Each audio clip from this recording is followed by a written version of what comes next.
10절까지 말씀입니다.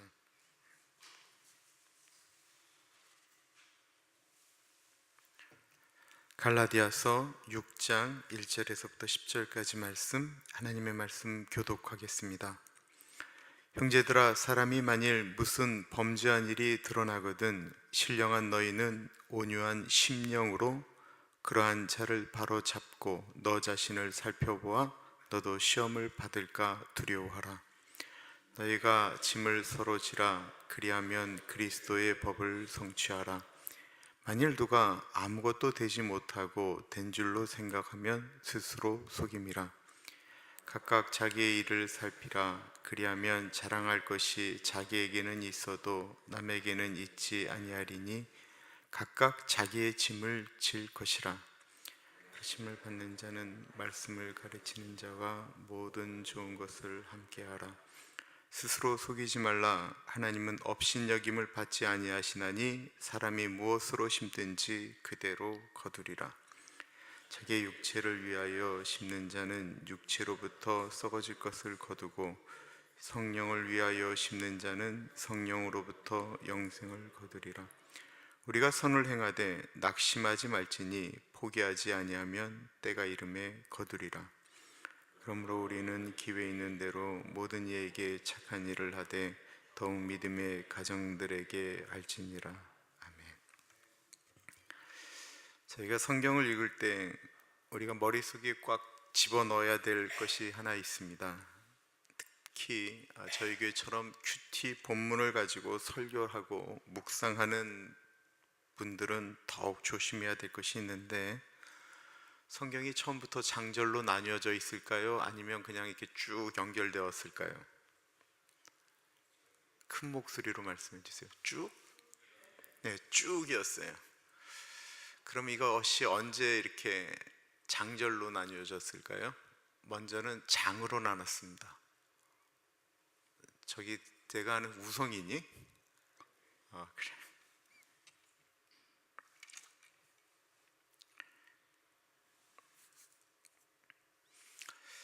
장으로 나눈 게 13세기예요. 처음에는 이거를 장으로 나눴어요. 갈라디아서 같은 것을 이렇게 장으로 나눴어요. 히브리서 같은 경우에는 13장이 아니고 50장이었어요. 누구는 50장으로 나누고 어떤 분들은 13장으로 나누고 14장으로 나누고 그랬어요. 13세기에 처음으로 성경이 장으로 나눴어요. 이때 여기는 문장을 여기서 이제 이거부터 이제 바뀐다 이렇게 했던 것이 1533년에 지금 성경과 비슷한 절이 처음으로 인쇄되어 나올 때 절이 만들어졌습니다. 그렇다고 한다면 우리가 어떤 본문을 볼 때 그 앞에 있는 본문을 이해하지 않으면 그 다음 것들이 어쩔 때는 이렇게 생뚱맞게 느껴질 때가 있어요. 그래서 오늘 본문 말씀은 어저께 육체의 일은 현저하니 라고 하면서 나왔던 육체의 일과 성령의 열매는 이라고 하는 앞에 있는 말씀을 생각하면서 오늘 본문을 보아야 오늘 본문이 이렇게 좀 해석이 될 수가 있습니다. 1절을 보겠습니다. 형제들아, 사람이 만일 무슨 범죄한 일이 드러나거든 신령한 너희는 온유한 심령으로 그러한 자를 바로잡고 너 자신을 살펴보아 너도 시험을 받을까 두려워하라. 여기서 형제들아 라고 하는 것은 그냥 갈라디아 전체 교인들을 이야기하기보다는 성령에 붙들려 있는 사람, 갈라디아 교인들 중에서도 이렇게 예수를 신실하게 믿으려고 애쓰고 노력하는 사람들을 지칭한다라고 이야기할 수 있습니다. 성령의 열매를 맺고자 애쓰는 사람들입니다. 갈라디아서 5장 끝절에 성령의 열매를 맺으려고 애쓰는 사람들에 대한 이야기가 나오는데 이 부분을 이해해야 이 6장 1절이 이야기돼요. 갈라디아서 5장 끝에 나와 있는 것이 무슨 말씀일까요? 우리 한번 같이 읽어보겠습니다. 시작. 만일 우리가 성령으로 살면 또한 성령으로 행할지니 헛된 영광을 구하여 서럽게 노엽게 하거나 서로 투기하지 말지니라. 우리가 서로 노엽게 하거나 서로 투기하는 일이 교회 내에서 이거는 발생했다라는 것입니다. 이 사람이 잘못된 것, 이 사람이 잘한 것, 이걸 갖고 투기하기도 하고 서로 불편한 말들이 막 오고 갔다라는 것입니다.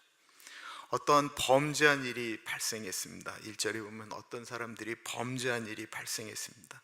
그걸 갖고 서로 노엽게 하거나 투기하는 일들에 대해서 이야기하는 거예요. 이 어떤 사람들이 잘못한 이 일이 실족했다라고 하는 것보다 범죄하였다라는 것입니다. 잘못된 일을 진짜로 저질렀다라는 것입니다. 욕먹을 짓을 했다라는 것입니다. 그러면 어떻게 해야 되는가라고 하는 말을 하고 있는 것입니다. 서로 노엽게 하는 거, 당신 그거 진짜 잘못한 거야, 당신은 틀려 먹었어, 그렇게 행동하면 안 돼. 마음속으로부터 정죄하고 말로 정죄하고 행동으로 정죄하고 밀어내기 시작했습니다. 처음 들을 때는 잘못했다라고 이야기를 합니다. 근데 2번 얘기하고 3번 얘기하고 끊임없이 끝까지 이렇게 하게 되면 어떻게 될까요? 노엽게 된다라는 것입니다. 당신은 뭐 얼마나 깨끗한데 나한테 그래? 라고 이야기하게 되어진다라는 것입니다. 성령으로 애쓰는 사람들은 어떻게 해야 될까요? 그럼 먼저 성령으로 애쓰는 사람은 어떤 사람이죠? 이 사람도 갈라디아서 5장에 나옵니다. 갈라디아서 5장 24절 말씀, 성령의 열매에 대한 이야기를 쭉 하고 성령의 열매를 맺는 사람의 행동을 이야기하고 있는 것입니다. 5장 24절 말씀 우리 같이 한번 읽어보겠습니다. 시작. 그리스도 예수의 사람들은 육체와 함께 그 정욕과 탐심을 십자가에 못 박느니라. 여러분, 성령 충만이라는 것을 너무 어렵게 얘기하니까 힘든 거예요. 내가 기도를 많이 하고 방언을 하고 뭐 예언을 하고 뭘 하고 하면 성령 충만한 것 같아요. 그런데 여러분, 방언 받은 사람은요, 그게 없어지지가 않거든요. 그런 분들은 기도하면 그냥 방언으로 하게 돼 있는 거예요. 방언 안 받은 분들이 그냥 일반적으로 그냥 목소리로 기도하듯이, 방언 받은 사람은 그냥 방언 받았기 때문에 하는 거지, 그것이 성령 충만의 이야기로 얘기하는 건 말이 안 되는 거예요. 그건 그냥 받았기 때문에 그렇게 하는 거예요. 안 받은 분들은 그냥 본인의 언어를 갖고 기도하는 거예요. 그것이 성령 충만의 기준이 되어질 수는 없어요. 성령 충만하기를 애쓰고 성령의 열매를 맺는 분들은 그 육체와 함께, 육체라고 하는 건 육신의 생각을 얘기하는 그 앞에 나오는 범죄함에 대한 얘기예요. 시기, 투기, 음란함, 술 취함, 방탕함, 이런 것들을, 그렇게 육신의 소욕을 따라서 움직이고 싶은 우리의 생각들을 날마다 십자가 앞에서 못 박는다라고 하는 것입니다. 이건 모든 사람들이 다 해야 되는 일입니다. 육신의 생각은 다른 사람이 범죄하거든 저거 잘못한 사람이야, 저 틀려 먹었어, 저딴 행동을 어떻게 해? 라고 이야기하는 건 모든 사람들이, 육신을 갖고 있는 사람들은 자연스럽게 하는 일들입니다. 그런데 성령의 사람이라고 하는 것은 다른 사람들이 그런 모습을 할 때 자기 자신을 본다라는 것입니다. 내 자신을 본다라고 하는 것입니다. 1절을 다시 한번 읽어볼게요. 형제들아, 사람이 만일 무슨 범죄한 일이 드러나거든 신령한 너희는, 성령 충만한 너희는 온유한 심령으로 그러한 자를 바로잡고 너 자신을 살펴보아 너도 시험을 받을까 두려워하라. 다른 사람이 범죄한 을 보고 저거 틀렸다라고 얘기하는 것은 일반적인 육신을 가진 사람들의 일이고요, 성령님에 붙들려 있는 사람들은 그 모습을 보면서 나도 그럴 수 있는 존재다라고 인정하는 것입니다. 여러분, 이게 공동체의 시작입니다. 비난만 하는 사람은 그 공동체를 파괴할 수밖에 없어요. 공동체의 파괴는 거기서부터 시작되어지는 거예요. 공동체를 하나로 만드는 것은 내 자신도 그럴 수밖에 없는 존재다라고 하는 것을 인정하는 것. 지난 주일날 말씀드렸던 것처럼 성령 충만은 인간으로 인간되게 하는 거예요. 신학교에 가서 처음 받았던 글이 있거든요. 목사가 되기 전에 신자가 되라. 신자가 되기 전에 인간이 되라. 이게 신학생들이 가져야 될 기본적인 말들이었어요. 교인들은 거짓말하지 않는데 왜 목사들이 거짓말을 그렇게 밥 먹듯이 합니까? 교인들은 어떻게 하려든지 본인들이 진짜 그 양심대로 살라고 그러고 하나님의 돈 아끼려고 막 여기저기 돌아다닌다고 하는데 목사들은 왜 그것들을 자기 돈처럼 씁니까? 이거 기본적인 것들이 안 된 상태로 위로 올라가면 그렇게 된다라는 거예요.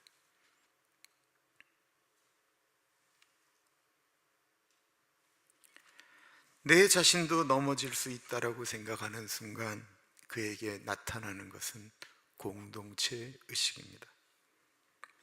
오늘날은 좀 이것이 약화되어져서 개인주의 사상이 너무 강하죠. 교회에 개인주의가 들어오는 순간 교회에 굉장한 어려움이 사실은 생겼습니다. 미국이란 나라가 워낙 개인주의니까 미국에 있는 교회가 유난히 그것이 또 강합니다. 근데 당시 유대 공동체, 로마 공동체는 공동체라고 이야기할 만큼 집단의식이 굉장히 강했습니다. 이건 유대주의만 그런 게 아니고요, 당시 모든 사회가 공동체 의식이었습니다. 그럴 수밖에 없었던 게 도시국가들이 한 도시국가가 멸망하면 그냥 다 죽는 거거든요. 그러니까 그들은 공동체 의식이 강할 수밖에 없었습니다. 그러니까 이 갈라디아서를 읽는 사람들의 머릿속에 있었던 것은 정확한 공동체 의식입니다. 공동체를 깨는 건 비방이고 공동체를 붙들고 있는 것은 남이 넘어지는 것을 보면서 자기 자신을 돌아보는 것, 시작이라고 아까 말씀을 드렸습니다. 2절을 한번 보세요. 너희가 짐을 서로 지라. 그리하여 그리스도의 법을 성취하라. 너희가 서로 짐을 지라. 이것은 범죄함으로 넘어진 자에 대한 아픔을 같이 지는 것을 의미하는 것입니다. 짐을 같이 지어야만이 공동체가 돌아갈 수 있습니다. 자, 우리 교인들에게 진짜로 감사하는 거 있습니다. 내가 어느 교회도 뭐 그럴 수 있고 훈련 잘 지어진 교회가 그럴 수 있다고 하지만 저희 교회가 이 산타나에서 이렇게 유지되고 있는 것들은 난 우리 교인들 덕분이다라고 내가 분명히 알고 있습니다. 그것은 저도 모르게 열심히 교인들 찾아다니는 분들입니다. 이거 보통 목사가 해야 되는 일들이거든요. 근데 저희 교인들이 그걸 참 잘해요. 여러분들이 가주시면요, 제가 3번 가야 될 거 1번만 가면 됩니다. 여러분 진짜예요. 여러분들이 가주시면 제가 3번 갈 거 1번만 가면 돼요. 근데 이걸 교인들이 참 잘해주는 것 같아요. 제가 그거 3번을 다 연속으로 가야 된다면 아시는 것처럼 제가 1번 가면 30분 이내에 일어나는 일 없습니다. 기본적으로 오고 가는 시간까지 다 따지면 다 3시간이 넘어가는 일들이에요.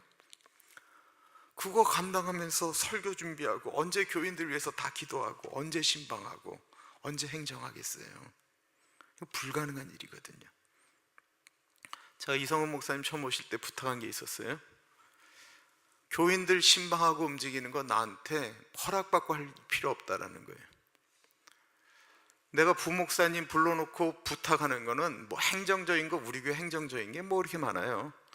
난 이성훈 목사님이 교인들 신방 가서 내가 2번 갈 거 1번 가게 해주면 나는 이성훈 목사님에게 가장 만족하는 거예요. 뭐 부목사가 목사 모르게 교인들을 만나다, 저 그거 갖고 시기할 만큼 수준 떨어지는 목사 아닙니다. 교인들이 나보다 이성훈 목사님 더 좋아한다, 나 그거 갖고 불편할 일도 없습니다. 교인들을 찾아다니는 건 2 부류입니다. 악한 말로 분란을 일으키는 이단이든지 아니면 그리스도의 법을 성취하려고 하는 사람이든지 2 가지예요. 저희 교인들이 그것을 너무 잘해서 참 감사한 일입니다. 우리는 늘 우리 자신을 돌봐야 됩니다. 장례식에 가면 무엇을 생각합니까? 죽음이지요. 본인의 죽음입니다. 아픈 분들을 보면 무엇을 생각해야 됩니까? 나도 그럴 수 있다라고 하는 생각입니다. 그래야 동일한 마음이 생기지요. 3절을 보십시오. 만일 누가 아무것도 되지 못하고 된 줄로 생각하면 스스로 속임이라. 이 사람들이 나 자신은 괜찮다, 좋은 사람이다라고 생각하는 것은 착각이다라는 거예요. 다른 사람을 보면서 어떻게 인간이 그럴 수 있느냐라고 소리 지르면서 손가락질을 하는 것은, 그렇게 함으로써 자기가 도리어 괜찮다라고 느껴지는 것, 다른 사람을 욕함으로써 내가 괜히 높아지는 것, 이게 착각이라는 것입니다. 자기를 속인다라는 거예요. 계속해서 말씀드리지만, 성령 충만하고 우리가 주님 앞으로 나아가는 것은 우리가 인간 되어지는 거예요. 인간 되어진다라는 것은 나도 주의 은혜가 필요한 죄인이다라고 하는 거예요. 그게 우리예요. 그게 은혜 받은 사람이에요. 근데 나는 괜찮은 사람이다라고 생각하는 건 착각이라는 거예요. 착각. 우리 사실 아무것도 아니잖아요. 제가 지난주에 그 박윤필 집사님 일주기 때문에 예배 드리는데, 그 사위가 제 초등학교 동창이잖아요. 홍선 집사가. 그리고 홍계희 집사, 그 아들은 지금 40대인데 박계성 집사가 그 얘기를 하는 거예요.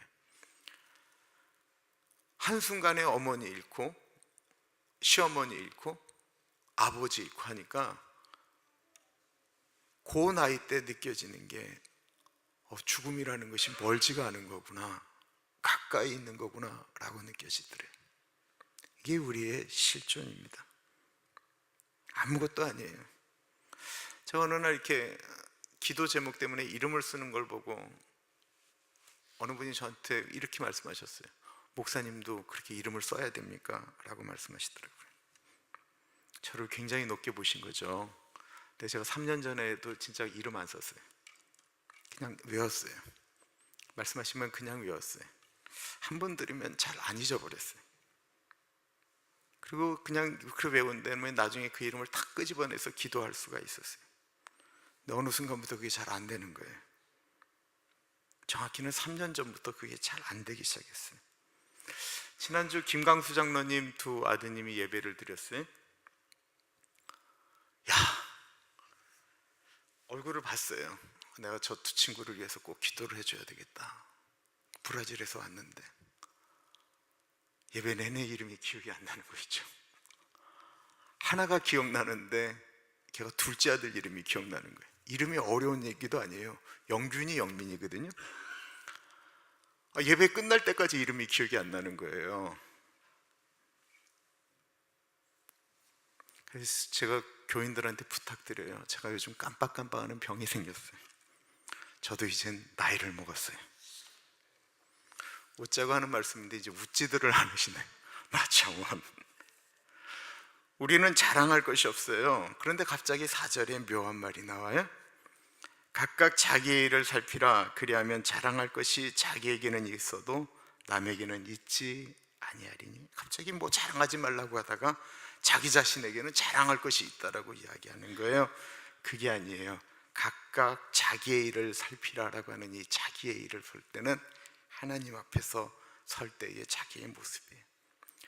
하나님이 나를 불러서 나에게 부탁하신 일, 나에게 의탁하신 일, 이것에 대한 생각이에요. 은혜 가운데 머무는 것을 이야기하는 거예요. 내가 어떻게 하나님의 사람이 되었지? 내가 어떻게 하다가 주님의 일을 하게 되었지? 이게 감사한 일 아니겠습니까? 하나님께 받은 사랑입니다.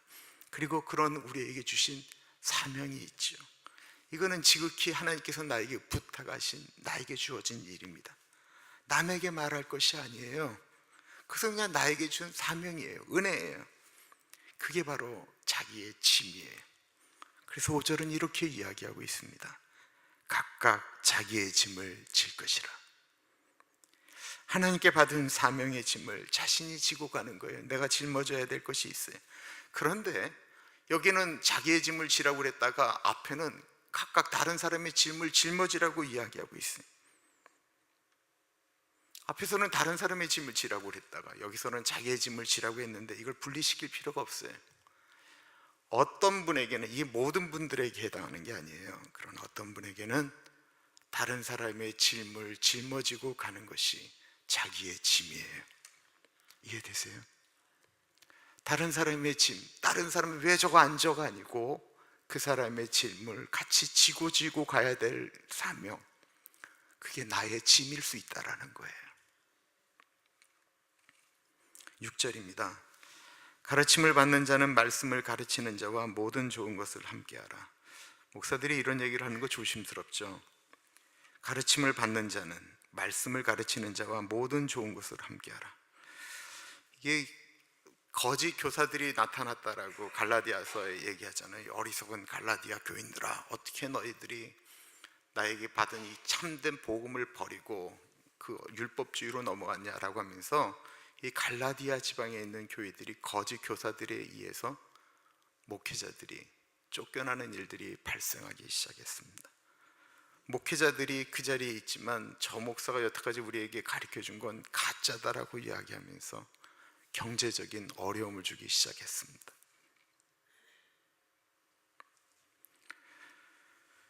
여러분, 절대로 목회자와 등을 돌리는 일을 하지는 마십시오. 그건 본인에게도 공동체에게도 특별히 영적으로 좋지가 않습니다. 잘못된 목회자를 편들고 감싸라고 말씀드리는 것이 절대로 아닙니다. 근데 같이 가르치는 분이 저것이 그냥 그의 결점이라고 한다면, 그의 단점이라고 한다면 그거를 품고 안고 가달라고 하는 것입니다. 괜히 그것 때문에 멀어지면 본인한테 좋을 게 하나도 없습니다. 제가 이 말씀을 지금 목사들에게 좋은 것을 갖다 주라고 말을 했습니까? 제가 언제 그렇게 말했습니까? 목사에게 등 돌려 무슨 덕이 있겠습니까? 인생을 돌아보시면 여러분들 이 자리에 김인철 목사 만나기 전까지 얼마나 많은 목회자들이 여러분들 앞에 서 계셨습니까? 그리고 그분들 때문에 여러분들이 어쨌든 신앙이 자라지 않으셨습니까? 저는 그분들한테 감사해야죠. 나중에라도 뵐 수만 있으면 여러분들 꼭 찾아가야 됩니다. 그리고 감사해야 됩니다. 여러분, 다른 교회 아픈 얘기가 우리의 아픔이 되어야 합니다. 뭐 이미 다 알려져 버린 얘기가 됐어요. 저희 로스렌처스 지난 노회까지 있었는데 두 교회 목사님이 노회에서 사임을 결정시켰어요. 목회자들도 어렵고 힘들다가 결국은 그걸 다 받아들이게 됐어요. 한 교회는 목사가 너무 미우니까 교인들이 어떤 운동을 벌였냐면 일불 헌금 내기 운동을 벌였어요. 이게요, 진짜 교회를 사랑한다고 얘기하면 정말 할 수 없는 얘기예요. 그리고 그 목사 내보낸 다음에 본인들이 교회다운 교회를 만들어 보겠다고 얘기를 하면 이게 제정신입니까? 아니, 난 정말 이렇게 목사님이 힘들어서 찾아오면 버티는 게 목회야 라고 얘기하는데, 정말 이렇게 얘기를 듣다 보면 속에서 이게 진짜 예수 믿는 게 뭐지? 그 목사가 되면서 그 본인은 수많은 얼마나 갈등을 하게 되겠어요. 목사가 뭘까? 물론 오죽하면 그랬겠느냐라고 이야기할 수도 있지만 방법이 그런 것밖에 없나요? 우리의 삶에는 결과라고 하는 것이 있습니다. 성경 말씀에 7절 말씀이 기가 막힌 말씀이죠. 스스로 속이지 말라. 하나님은 업신여김을 받지 아니하시나니 사람이 무엇으로 심든지 그대로 거두리라. 성경적 원리입니다. 심은 대로 거두는 거예요. 콩을 심으면 콩이 나고요, 밭이 나오면 밭이 납니다. 사람들에게 사랑을 심으면 사랑이 나오고 앙심을 품으면 앙심이 나오는 것입니다. 저는 성경적인 속담이 여러 가지가 있는데 그 중에 하나가 이거예요. 여자가 온유월에 한을 품으면 서리가 내린다라는 거예요. 이렇게 무서운 거예요. 어떤 사람의 가슴 속에 그런 마음을 품도록 행동을 하면 서리가 내려요. 성경적인 이야기예요. 성경적인 이야기. 그래서 성경에 뭐라고 말씀하셨냐면, 땅에서 풀면 하늘에서도 풀어주고 땅에서 묶으면 하늘에서도 묶어준다라는 거예요.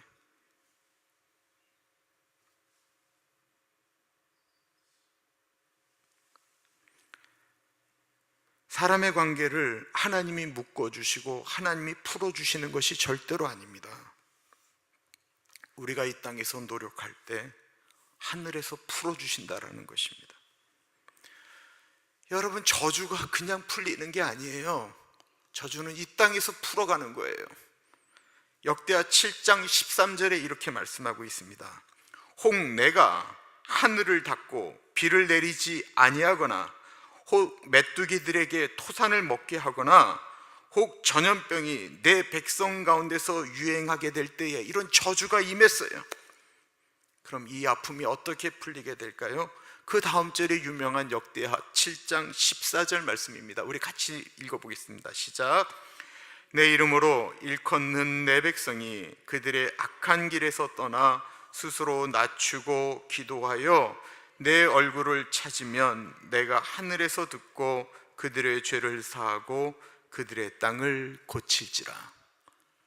이게 성경적인 원리라는 거예요. 이 땅에서부터 하는 거예요. 우리가 무엇을 심든지 심은 대로 거두는 것이 성경적인 원리예요. 하나님은 우리가 팥을 심었는데 콩이 나도록 하지 않는다라는 거예요.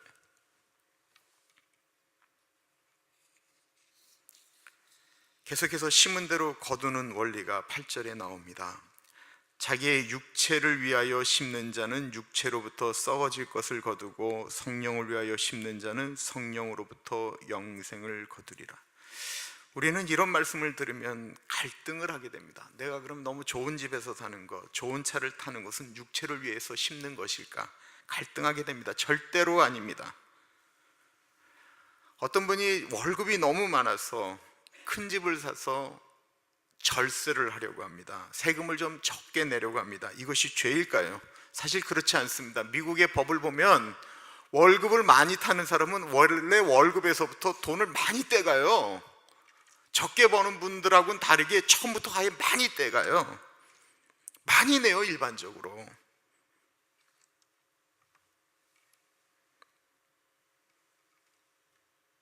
그렇기 때문에 이것을 그렇게 해석하면 안 됩니다. 그런데 어느 것을 가만히 보면 이건 투자가 아니고 투기가 있잖아요. 절세가 아닌 탈세가 있잖아요. 육체를 따라 심는 게 도대체 뭐죠? 갈라디아서 5장을 다시 한번 보겠습니다. 육체의 일은 분명하니 곧 음행과 더러운 것과 호색과 우상 숭배와 주술과 원수 맺는 것과 분쟁과 시기와 분냄과 당 짓는 것과 분열함과 이단과 투기와 술 취함과 방탕함과 또 그와 같은 것들이라. 전에 너희에게 경계한 것 같이 경계하노니 이런 일을 하는 자들은 하나님의 나라를 유업으로 받지 못할 것이요. 정말 두려운 말씀은 하나님의 나라를 유업으로 받지 못한다라는 것입니다. 얼마나 무서운 이야기입니까? 육체로 썩어질 것을, 이런 것을 심으면 이런 것이 나오고, 성령을 위하여 심는 것, 성령을 위하여 심는 건 뭐죠? 성령의 열매를 이야기하는 거예요. 오직 성령의 열매는 사랑과 희락과 화평과 오래 참음과 자비와 양성과 충성과 온유와 절제니 이 같은 법을 금지할 법이 없느니라. 근데 여러분, 이 8절과 저 성령의 열매를 좀 생각을 해보세요. 성령을 위하여 심는 자, 아까도 말씀드렸지만 이 심는 거는 사람의 일이에요. 하나님이 해주시는 게 아니에요. 성령의 열매를 위하여 사람이 심는 거예요. 내가 심는 거예요. 성령으로 행하는 일이 자연스럽게 무조건 사랑이 나오고 무조건 희락이 있고 무조건 화평하고 온유하고 절제하고 라고 하는 것이 되는 게 아니에요. 이거는 끊임없이 노력을 해야 되는 거예요. 끊임없이 애써야 되는 거예요.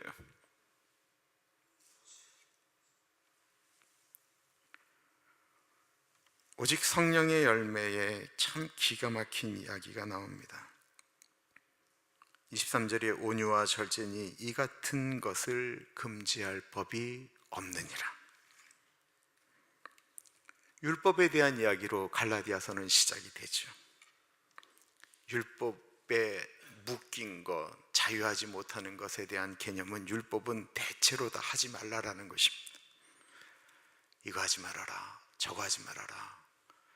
간음하지 말아라, 도적질하지 말아라, 살인하지 말아라, 내 의사의 것을 탐내지 말아라, 계속 하지 말라라는 거예요. 근데 성령의 열매를 맺는 그것은 이 세상에 절대로 막을 법이 없다라는 거예요. 누가 사랑을 주는 것을 막겠어요?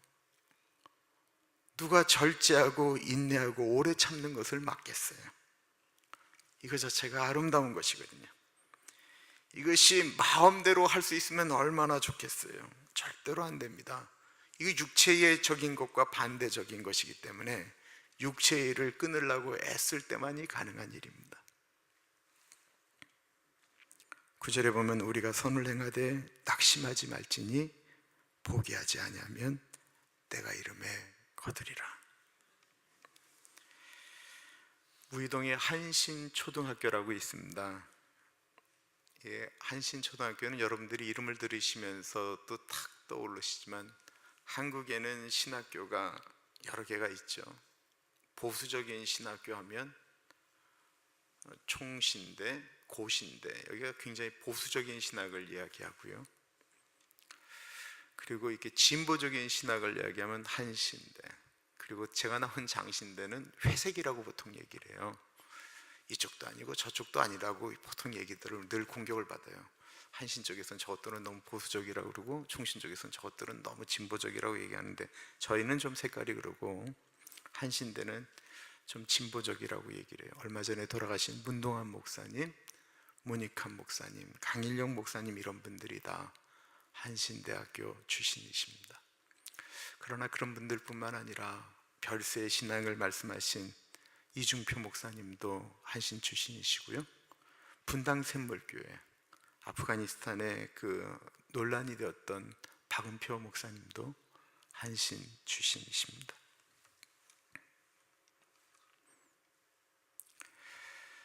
근데 이 한신대학교의 부설 초등학교가 이 한신초등학교인데요, 이 학교의 자랑은 다른 학교와 좀 다릅니다. 뭐 그 옛날에 이게 1969년도에 만들어졌는데 그 전에 뭐 유명한 초등학교들이 많잖아요. 뭐 덕수 초등학교, 리라 초등학교, 뭐 알만한 학교들이 많잖아요. 이 학교의 설립 취지를 홈페이지에 들어가면 설립 취지가 이렇게 나와 있습니다. 설립 취지 1. 기독교 정신의 구현. 그리고 그 다음 날에 설립 동기가 이렇게 이야기하고 있습니다. 1969 학년도 입학기에 즈음하여 성동구 내곡동의 대왕초등학교 입학 문제를 둘러싸고 야기된 사회적 문제를 사랑으로 감싸고 미감 아동들에게 사랑의 욕구 충족과 배움의 기회를 제공하고자 하였다. 이게 학교 설립의 이유를 맨 처음 설립 취지하고 너무 나와는 첫 번째로 나왔던 게 성동구 내곡동의 대왕초등학교 입학 문제라고 이야기하고 있습니다. 성동구 내강동에 있었던 대왕초등학교 학부모들이 1969년도 그 옛날에 아이들을 학교 안 보내기 운동을 벌였던 것입니다.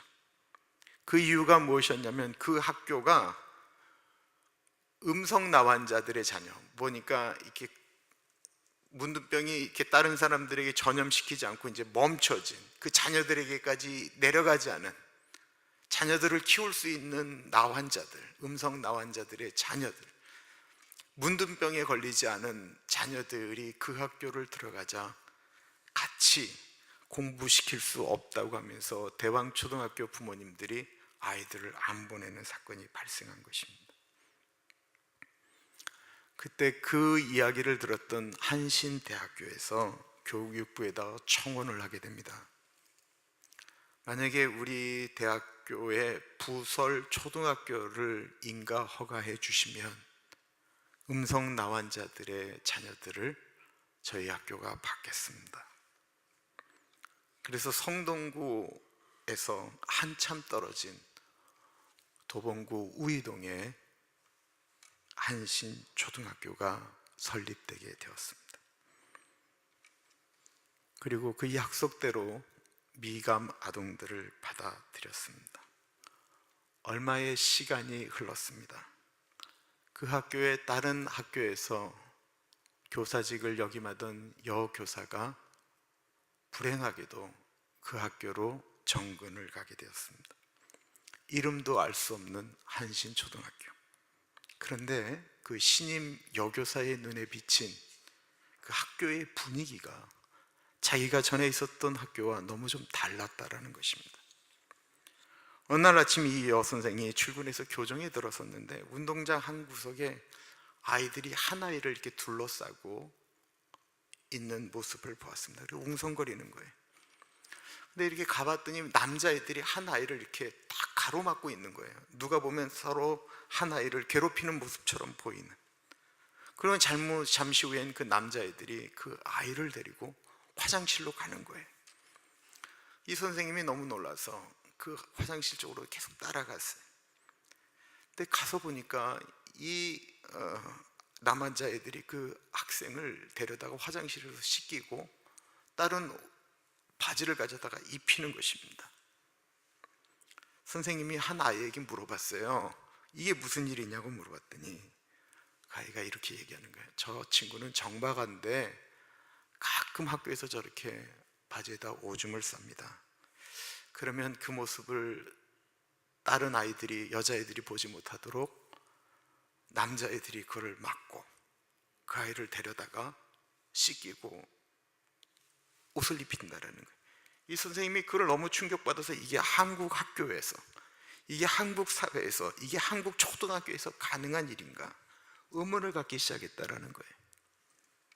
그리고 나서 어느 해 겨울 모든 학생들이 스케이트장에 가서 스케이트를 타게 되는데 그 시간에 대부분의 선생님들은 갓 입학한 아이들을, 신입생들을 지도하고 있었다고 합니다. 그때 다른 학년에 한 여학생이 스케이트를 타다가 넘어지면서 다리를 접질렀습니다. 그 교감 선생님과 이 여선생이 그 아이를 데리고 접고론에 갔는데 접고론에서 얘기하는 거예요. 다리가 부러졌다라는 거예요. 다시 외과로 데려가서 기부스를 했어요. 그리고 교감 선생님의 차에 그 아이와 이 여선생님이 같이 그 아이 집에 갔는데 아이의 부모님은 지방에 내려가 있고 한 할머니가 이 아이를 돌보고 있었대요. 근데 그때 70년대에 학교에서 아이가 발목이 부러지고 넘어지고 머리가 깨지면 어느 선생님이 잘못했다고 얘기를 해요. 여러분들 그때 그림이 그려지세요? 다 지 새끼가 잘못해서 그랬다라고 도리어 미안해하지. 근데 교감 선생님이 계속해서 잘못했습니다. 제 잘못입니다.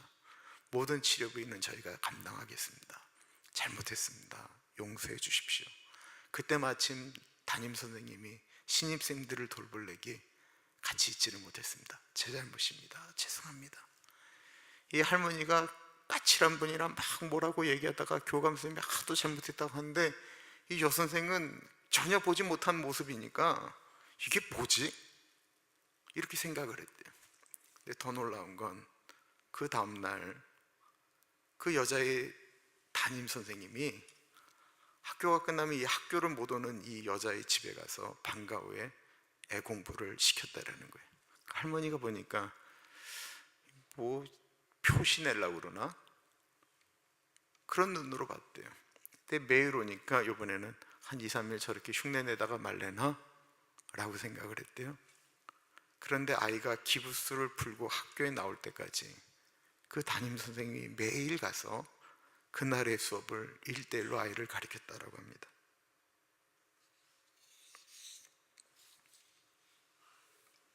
그때 할머니가 스스로에게 자문했다고 합니다. 도대체 이 나라에 이런 학교가 있을 수가 있을까? 도대체 이 학교는 어떤 학교일까? 관심을 가지고 처음으로 손녀딸이 다니는 학교를 알아보았더니만 그 학교가 기독교 학교라고 하는 사실을 알게 되었습니다. 늘 기독교에 대해서, 교회에 대해서 욕을 하던 그 할머니가 그때부터 교회 출석을 결심하고 아주 신실한 교인이 되었다라고 합니다. 저는 우리 교회에 전도부가 생겼음을 감사하고 열심히 교회에 홍보하는 비디오 제작도 하겠다라고 이야기하고 음악회 등 여러 가지를 준비하고 있는 것이 감사한 일입니다. 그런데요, 우리의 전도는 우리가 행하여진 일들에 대한 결과이어야 합니다. 야드세일을 시작한 지 자료를 보니까 8년째 되었습니다. 8년이면 이제 꾸준히 한다라고 이야기해도 됩니다. 국률 사역을 시작한 지 6년째 되어가고 있습니다. 6년 되면 계속 한다라고 이야기할 수 있습니다. 수학교실은 이제 3년이 지나가고 있습니다. 만약에 교회를 비디오로 찍는다고 하면 앞으로 우리 교회는 어떻게 하겠다라고 하는 것보다 그건 비전일 수도 있지만 저는 우리가 행하였던 일들에 대한 이야기를 고백하는 것이 좋다고 생각되어집니다. 한 사람을 전도하고 누군가에게 영향력을 미치는 것 참 중요한 일이지만 우리는 지금 이 땅 가운데 기독교라고 하는 이름이, 예수 그리스도라고 하는 그 이름이 그 떨어진 실추를 극복하기 위해서, 아름다운 것을 증거하기 위해서 우리는 더욱 신경 써야 합니다. 부모가 예수님을 믿으라고 이야기한다고 한다면 예수 안 믿는 자식보다 훨씬 더 도덕적이어야 합니다. 심은 대로 거두는 것이기 때문에 그렇습니다. 우리의 삶이 이런 멋진 일들이 일어나야 됩니다. 그런데요, 그 일의 시작은 교회부터이다라는 것입니다. 왜 교회부터 이어야 되느냐라고 말씀하신다면 성경이 그렇게 말하고 있습니다. 10절입니다. 그러므로 우리는 기회 있는 대로 모든 이에게 착한 일을 하되 더욱 믿음의 가정들에게 할진지라. 이기적인 것을 이야기하는 것이 아닙니다. 여기서만 사랑을 나누라는 이야기가 아닙니다. 우리들의 모습이 그렇게 바깥으로 드러날 수 있도록 애쓰라는 것입니다.